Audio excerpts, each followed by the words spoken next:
Acidentes com fogos de artifício são muitas vezes causados pela falta de conhecimento de como utilizá-los ou pela imprudência.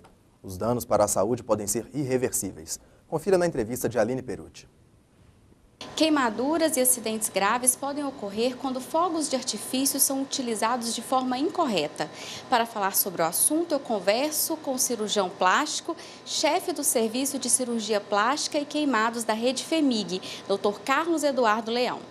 Doutor Carlos, quais são os riscos físicos, que uma pessoa corre ao soltar fogos de artifício sem os devidos cuidados de segurança? Olha, vai até de queimadurinhas bobas, você queimar uma ponta de dedo, como pode arrancar sua mão, arrancar seu braço, causar cegueira, causar surdez. Então, todos esses problemas relatados podem acontecer quando as pessoas, inadvertidamente, ou por desconhecimento, ou por falta de cultura do perigo, soltam um rojão sem conhecimento de causa. Em caso de queimadura, após soltar os fogos, qual que deve ser o procedimento de emergência? A primeira coisa que deve fazer é resfriar a lesão. Então, vamos entender que ela queimou a mão.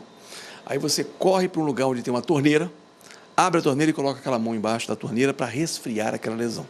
Se você não tiver isso, você pega um pano, molha em água gelada, envolve aquela área queimada numa água gelada e corre para um hospital onde exista um cirurgião plástico de plantão.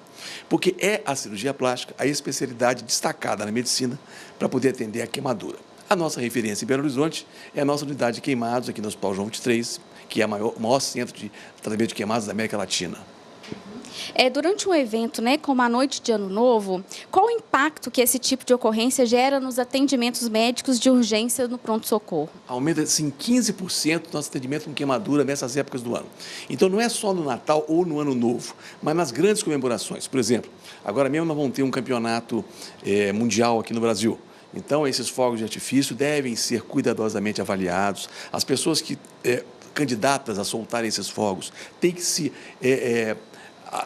aprender como faz isso, como lidar com esse artefato, para que não haja acidentes graves. Porque não basta você comprar e a pessoa dizer como é. Você tem que ler o manual de instrução, ver como é que faz, pedir uma pessoa mais experiente para que te ensine a manusear esses fogos de artifício, para que esses acidentes não ocorram.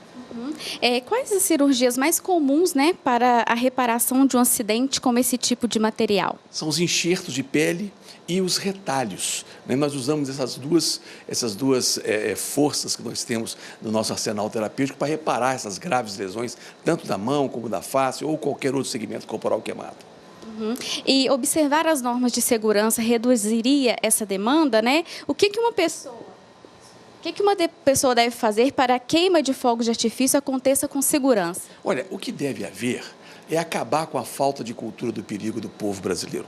Nós, brasileiros, não temos a cultura do perigo, porque nunca foi ensinado a gente o que é perigo. Bom, como nós tivemos isso, então o que a gente faz nesse ínterim? O que a gente faz nessa hora? É a gente se informar o máximo que a gente puder a respeito de como manusear fogos de artifício. E isso, quando você chega numa loja que vende fogos de artifício, o próprio vendedor já se preocupa com isso. Já fala como é e já explica a você que ali dentro tem um manual de instrução. Então, você deve ler o manual, se informar sobre aquilo e comemorar de uma maneira responsável para que não haja esse tipo de atendimento. E afastar as crianças disso. Se você quiser que uma criança solte um fogo de artifício, tem que ensiná-la a fazer isso e não deixá-la fazer da maneira que ela acha que deve ser feita. Doutor Carlos, muito obrigada. É um prazer.